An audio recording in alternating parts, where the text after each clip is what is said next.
morning. Welcome to our first podcast ever of Two Guys, All Things Tech. I'm Tony Lucidi, your co-host. I am from Lucidi Technical Solutions, and I'll let my co-host introduce himself. This is Kevin Deveji. So I'm happy to be with Anthony here today as a co-host. And so we are excited. This is our first episode ever today, right, Anthony? So looking forward to the conversation, get this started. So, bypass. We're going to have all the bloopers at a later video, so stay tuned. I just want to break down why Kevin and I have actually decided to try to do this. Number one, podcasts are popular. Kevin already has an existing podcast that he does on a weekly basis. Kevin and I met at a local networking event. We hit it off. We liked each other. We did a couple of events together, and we were talking and saying, what could we do to sort of broaden education, right? Because a lot of our events are educational in nature from the networking company. And we decided to start our own. But what we decided to do is just, if you look at the name, All Things Tech, right? So it's just two guys. They're going to talk about technical stuff. And in the meanwhile, hope to educate our audience in things of tech. And the first series that we have are going to be about AI and regulations, right? Artificial intelligence and regulations. Artificial intelligence is big in the news today. If you haven't heard about it, go look it up. It's very very prominent. ChatGPT with deep fake stuff that's starting to rear its evil head, and it's part of the reason why we're talking regulations. Also, too, part of this podcast format is going to be since there's two guys and there's always two sides to every story. We're gonna delve into the pros and the cons of everything that we're talking about here. All right, so in the same essence, that's what we're gonna do today. So the first episode is gonna be talking about should governments regulate AI development?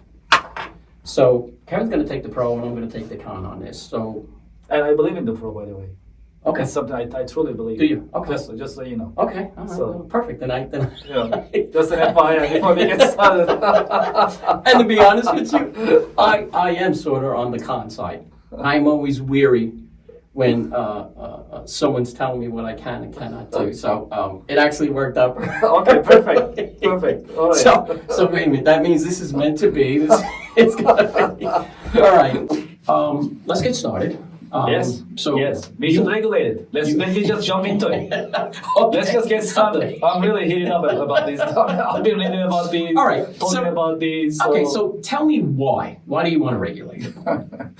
Well, so AI is a popular subject, just like you mentioned, and so I talked to many different professionals from the different viewpoints, and interestingly, also. Last week I was at a conference. Right? I was at an SAP ERP conference. Mm-hmm. They talk about AI and what is coming with the AI and how they actually prepare it. How they actually prepare their organization and their ecosystem.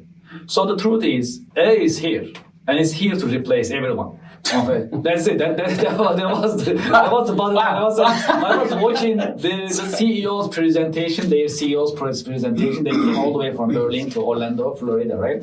So we were all ears, all of us, technologists and SAP ecosystem members.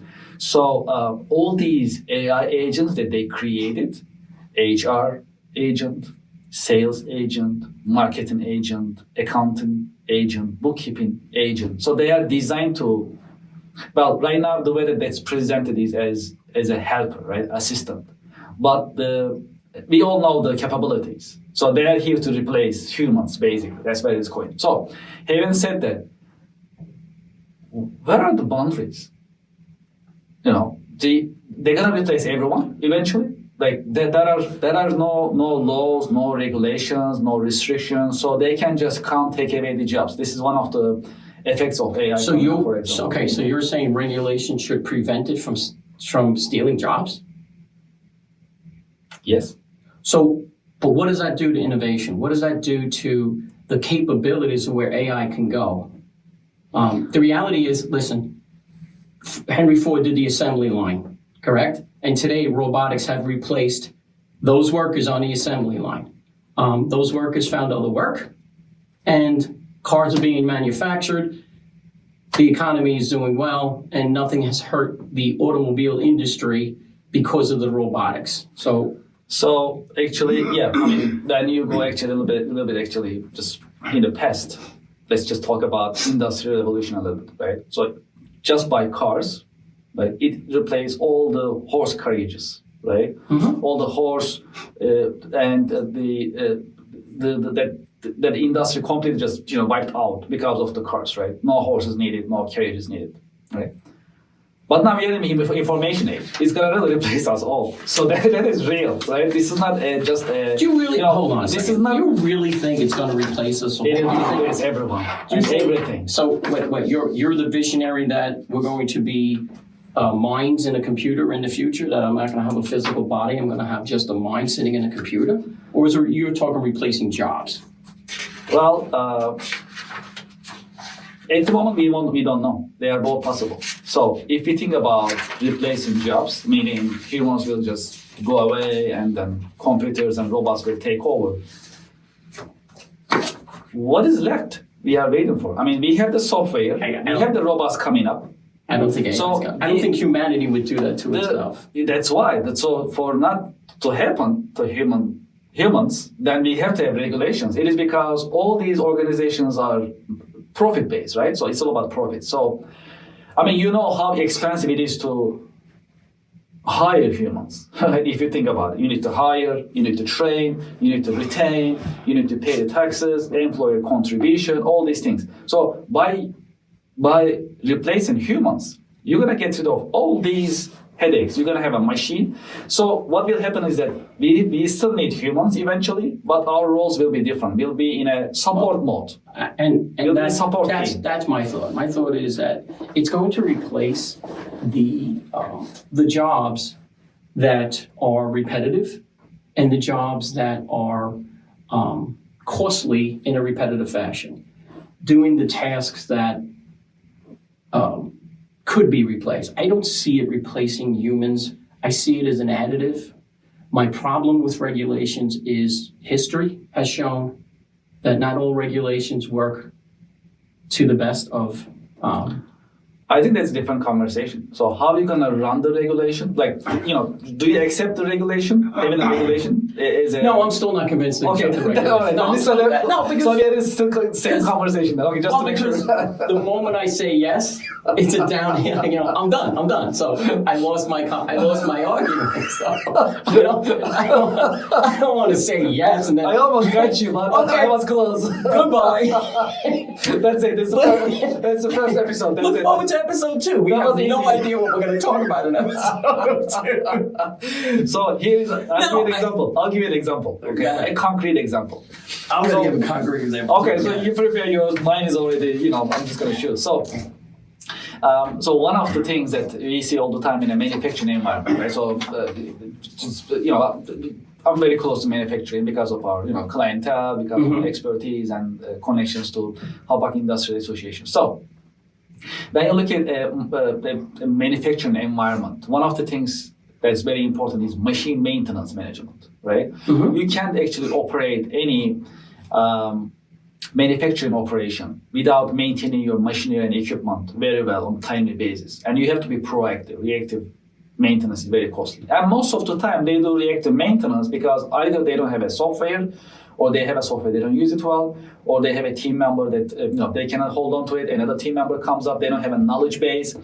So they always play catch up in maintenance, machine maintenance. Okay. And if you don't maintain the machines, they're gonna just basically stop, and it's gonna cost you thousands or millions of dollars every day. Okay. So what can you do with AI and robots? Well, you can have AI-powered robots to do the maintenance, right? Not only they can do the maintenance, they can also put together the lessons learned, the knowledge base, right? They can also take the notes, create the corporate memory that humans don't want to do typically. It's out of work. Most of the technicians, they hate it. Well, you're making my point, though, because it's stuff humans don't want to do. Okay, but there is more. So it's just going to replace all the technicians, all the maintenance team, all the maintenance just practice that they have will be just wiped out. All you need is a technician who will take care of the robot, who will do the maintenance. That's it. You still need somebody to verify that the algorithms are working and that the software is working, right? So you still need a nominal staff to at least do a human check. Yeah, but AI is not there yet. That's not there yet. But I don't even think it's going to take 10 years. Within 5 years, we're going to see all this because everything is evolving so fast, so quick. So robots are already here. They already make the robots. Software is already here. I agree, that's still learning. It's just like a child, right? It's still educating itself, right. Just learning and so on. So this knowledge base is coming up. But just within 5 years, we're going to see more robots coming in and doing these things, which robots are not new, by the way. Automotive industry, we have robots. They do a lot of manufacturing, a lot of mundane tasks. But this is different. This is not just a rule-based system. This is a goal-based system. So one of the things actually I really learned very well during that conference that I talked about earlier is difference between the robotic process automation, RPA, and AI, right? RPA is rule-based. All these workflows that you put together in software, everything is rule-based. So if you see these, just do this. If you don't see this, don't do anything. That's it. There is no, that's it. That's everything's rule-based. Just for our audience. And also, just for our audience to know, the AI agent is goal-based. So how are you going to reach that goal? The goal is reducing the maintenance frequency. The goal is making the maintenance operations, making sure that it takes less time and you use less expensive equipment or material or better material, so it's gonna break down less often, right? So all these goal-based logic is the human logic that will replace the humans, most of the humans. So in your example, yes, we will need technicians in the core to run the software and robotics, but I just don't need them just for the maintenance. I just need them for everything, meaning I don't need the maintenance team anymore at all. The maintenance director is out. Maintenance manager is out. All the technicians, electricians, mechanical engineers, electronic engineers, everyone is gone, done. No, but they're still creating the machines and things like that, right? So first of all, if a company has that many people just to maintain maintenance, just today, forget about AI. I'd be questioning that, right? That's a huge payroll. Yeah, just maintain. Yeah, just to make a point, that is true. So just to make a point, in an enterprise organization, just to make a point, the largest number you'll ever see is 40, never more than 40, ever.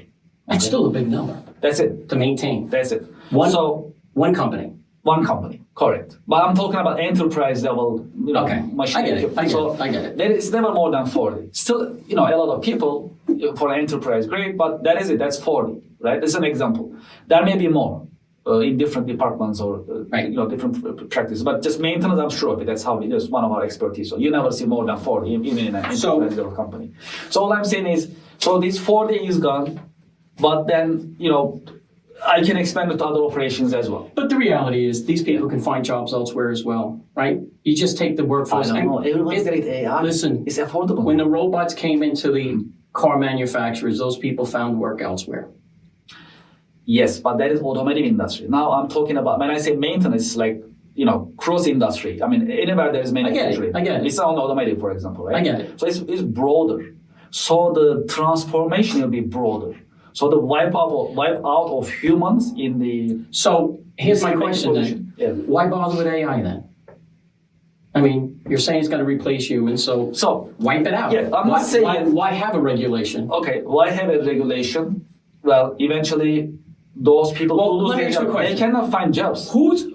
So who determines the good and the bad? See, this is the problem I have, because if you look at the past... So I downloaded from the Brookings Institute an article called Balancing Innovation and Regulations in AI. Okay. And this little quote here. I'm just going to read it to you. When innovation can cause harms, ex ante restrictions such as bans on use or further research, ex post withdrawal from the market, or liability for harms in principle. These policies can all achieve the same goal of aligning market incentives with socially desirable. However, the relative efficiency depends on the regulator's knowledge about technology's potential risks and benefits at any given time. To make more clear how serious the information problem is for regulators, consider the earliest proposed laws related to AI. The European Union Artificial Intelligence Act was proposed in early 2021. Okay. This initiative does not, across over 100 pages, use the words large language model, transformer, or generative a single time. The definition of high-risk AI systems used in the initial EU Act includes those used in education and law enforcement, but it does not in any way constrain independently acting agent systems. Hold on one second. There's another quote in here Okay. from, come on, where is it? It goes back to the nuclear age. So basically, during the 50s, here it is. Small companies. All right, I'm going to paraphrase. So basically, in the nuclear age, they were concerned about nuclear, the world blowing up. So they went towards a nuclear reactor that was water-based. Okay. And what they found out that was not the optimum approach. But because they were so worried about the world blowing up, they chose that effect. And according to the article, in 2024, they just started to rebound from that bad decision. Okay, so when you put something like this, it's going to get rid of jobs. Yeah. So you regulate it all hell.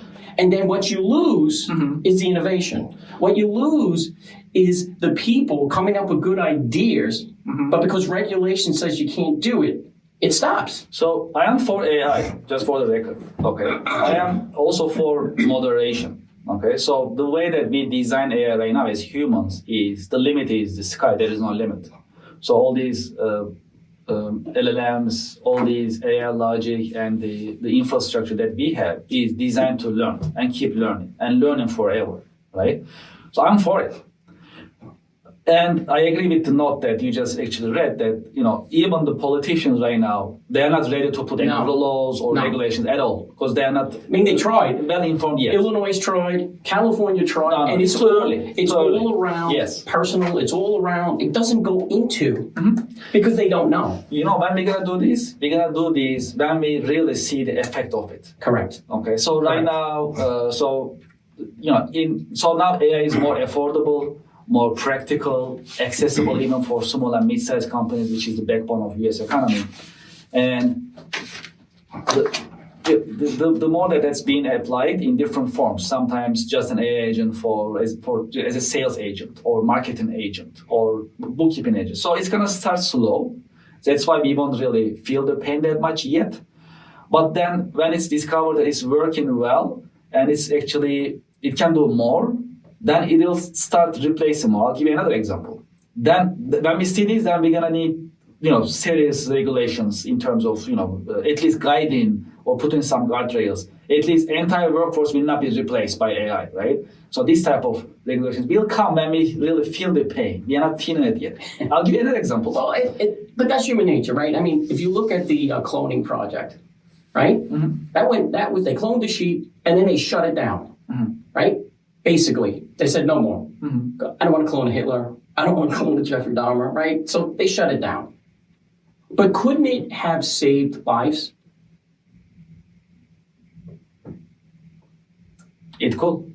But I'm here to discuss AI. Cloning, so I'm not prepared. No, because what I'm talking about is it was regulated, and the regulations stifled the innovation. The money wasn't available to perform things like that. And that's another problem you have is that the big boys, I mean, come on, look, Microsoft is funding OpenAI. Oh, of course. Okay. Of course. Yeah, it's going to go there. Microsoft, Google, you don't think they benefit? Big tech. Absolutely. Okay. So when you have the big boys and their money, now you cut out all the small guys. Now, most of this started, you and I know, we've been in this tech world for a while. Yes. It starts off with us geeks. Some dude in his garage is going to come out and, this looks cool. And started. And that's where it goes. You put big money behind it, they're going to make regulations that suit them. That's their needs and only their needs. And they're going to pour money into it, to which point, I hate to say it, but you become their bitch. In all honesty, come on, that's what happens.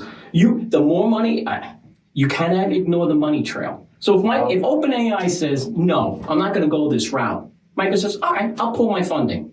Where do you think OpenAI is going to go? They're going to change their thought process because the money now has changed. Yeah, well, how do you prevent that? Yeah, but there are different levels of regulations, right? I mean, not everything happens just just big tech level. Some things happen local level, so the locally, state-wise. And how do you prevent? So I'm a private company. Yeah. And I want to do AI for myself and my company. Your regulations could prevent me from that. We don't know yet. So there is no regulation. That's possible, but I don't think that's going to happen that way. It's going to happen in a way that, at least how it should happen is that history is proving you wrong. Whenever history has shown, when big money gets involved with stuff, big pharma, I mean, come on, let's look at what the big money does. Or another, big tech will make money with any type of regulations. I'll agree with that. Yeah, they'll make money. It is because right now they invest so much money because they have the core. So I mean, for any small and mid-sized company to really start an AI, AI from scratch is very tough. It requires a lot of money.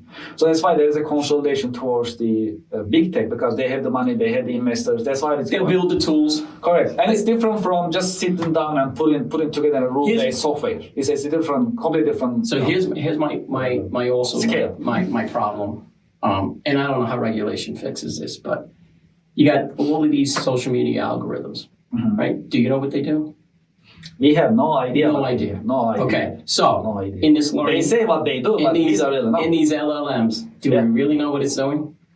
We won't know. Correct. We won't know. So, but if you're going to regulate, maybe that will definitely stifle innovation, but it will prevent what you have now.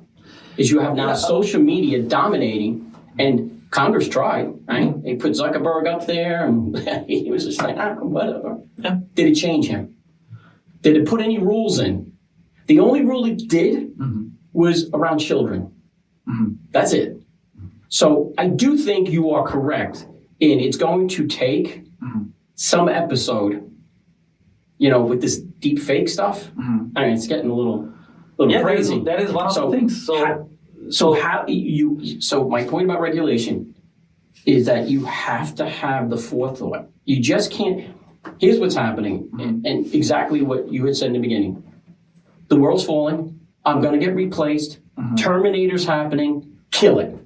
And that's the mindset. So the mindset comes. Don't kill it. Use it. Okay. Wisely and But what happens is now you get two people on either side. Right. See, you and I will negotiate. Yeah, that's okay. So there's going to be a point where I'm going to say, okay, I'm all right with regulations. Okay. And in all honesty, there needs to be something. I'll give you that. Thank you. The problem. That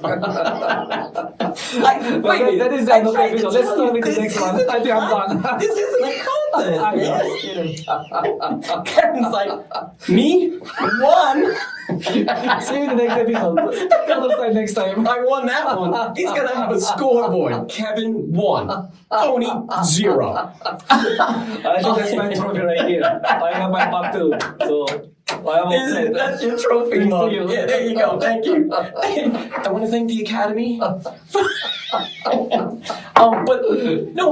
there is that cautionary tale because the more articles I read, and these weren't articles of known conspiracy theorists, and these are educational articles that are just basically saying, hey guys, and what I think happens is I would love for regulation to include smaller companies.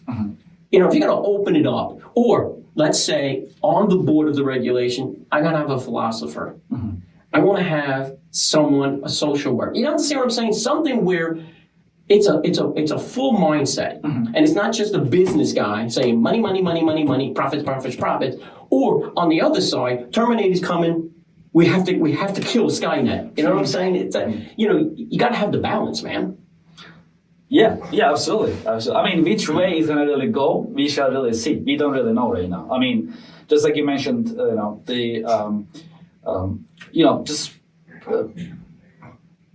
could be for defense industry, could be for, on daily basis, or deep fake. I can't imagine what the defense industry is doing with AI. Yeah, I mean, we see some of it in Ukraine right now with drones, right? So that's an example of just for us to see. That's another problem with regulations, because we've seen it. Our enemies don't have them.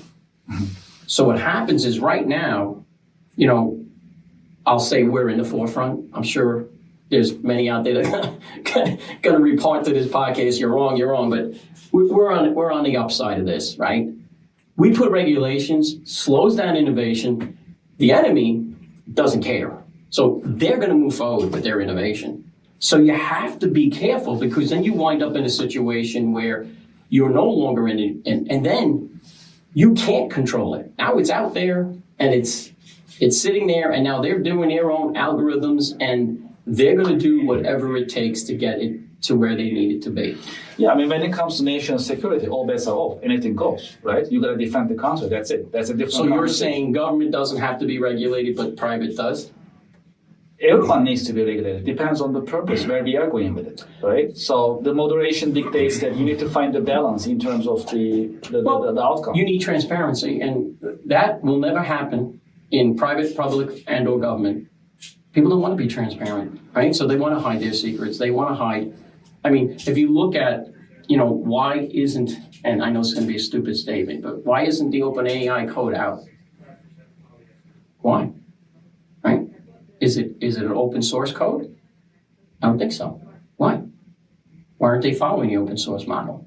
Because someone, when they first started it, said money. And I get very concerned when I hear money.